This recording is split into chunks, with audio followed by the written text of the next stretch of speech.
এটার নাম আমি আব্দুর রশিদ রেখে দিয়েছি হাইব্রিড মোবাইল। আজকে সারা পৃথিবীর, বাংলাদেশের কথা শুধু বলবো না, পৃথিবীর মানচিত্রে যুব সমাজ এবং যুবতী সমাজকে ধ্বংসের একটা অন্যতম হাতিয়ার। চিৎকার করে কথা বলেন ঠিক কিনা?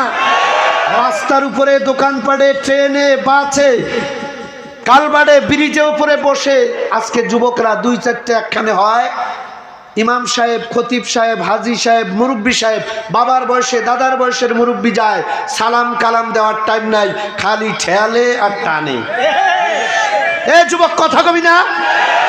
I am very sensitive lecturer. একটু পরে তা বুঝতে পারবেন। আমি খালি শুরু করতে দেন আমাকে। আমার 1 ঘন্টা পরে দিচ্ছেন, 1 ঘন্টা আপনারা লস করছেন, আপনাদের লস করছেন, আমার কোনো লস হয় নাই। আমি 12টায় মোনাজাত করবো ইনশাআল্লাহ। আমি কথা শুরু করলে আপনারা আফসোস করবেন যে কি ভুলটা করলাম আমরা রে। এটা তো একটু পরে বুঝতে পারবেন।